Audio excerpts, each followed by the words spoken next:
Hello, welcome back to my YouTube channel. Today we are going to make a famous Sri Lankan meal, chicken cheese kottu. Let's get right into it. First, we need 500 grams of wheat flour. Pour flour into a cup and add salt, add some oil, and add a cup of water. Make sure to pour the water gradually so that the dough doesn't end up being too wet. Now, it's time to mix it well until you can make 15 dough balls. Put them into a cup, add some oil, and cover dough balls with a damp towel. I have kept the balls of dough in oil for 3 hours to 6 hours. Now it's time to make native Indian flatbread, called paratha. Take one dough ball and flatten it on a non-stick surface. I'm using a spare floor tile. The most important step in the making of these parathas is submerging the dough balls in oil for a long period. Do not refrigerate the oil-submerged paratha balls. Once the dough balls have rested, they become easy to flatten into the thinnest parathas. This should be your goal. Don't worry about any holes appearing. There would definitely be one or two at the end. But these two can be avoided as you get better at making them. Rather than using your fingertips to make the parathas, use the flat palm of your hand. Use smoothing out movements to gradually flatten out the Godamba roti. You can shape them any way you want, as long as they are thin. Don't use any extra oil, but a non-stick pan to cook the parathas. Maintain low to medium heat. Cooking time on each side would be a minute. I hesitate to give the exact times, as your cooking time will vary depending on how much heat you are using. But, as a reference point, for me, it was 20 to 30 seconds on each side.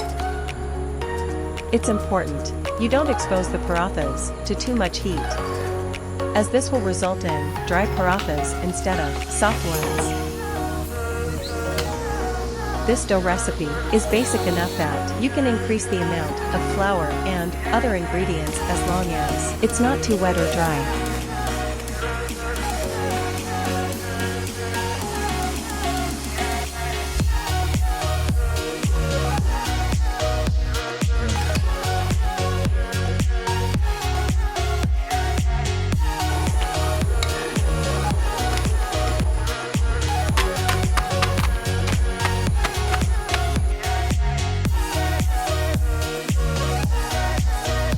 Now it's time to cut rotis into equal pieces to make kottu.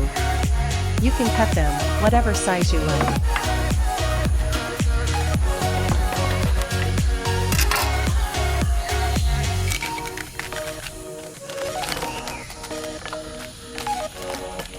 You can take 500 grams of chicken and cut them into pieces.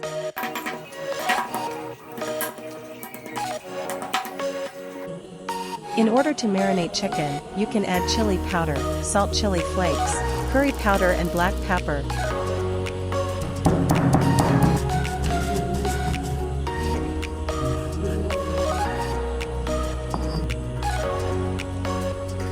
Mix them well and keep it aside for a while. As the vegetables to add to cheese kottu, I'm going to cut leeks,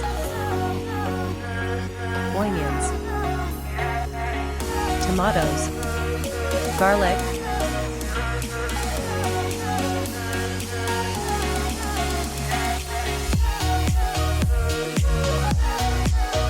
carrots and green sea leaves. Now it's time to cook. Take a medium-sized pan, add some oil, and maintain low to medium heat. Add your marinated chicken and fry them well.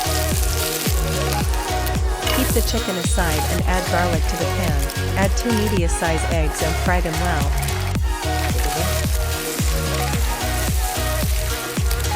You can now add the vegetables to the same pan, now starting from onions, then carrots and leeks.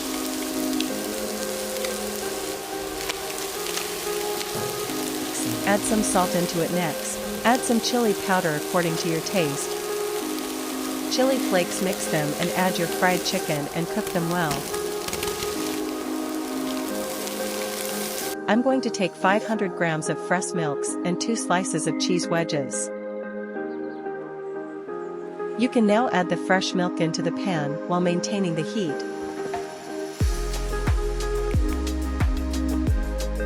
And add 2 slices of cheese wedges.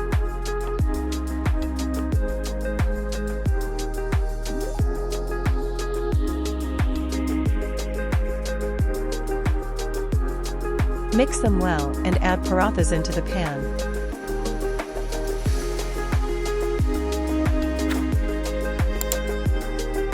This is why we need a medium to large size pan, since we need some room to mix them well. We are not done quite yet. We can add tomatoes and onion rings to give it a colorful look. Hope you enjoy your own cheese kottu and drop a comment down below. Thanks for watching.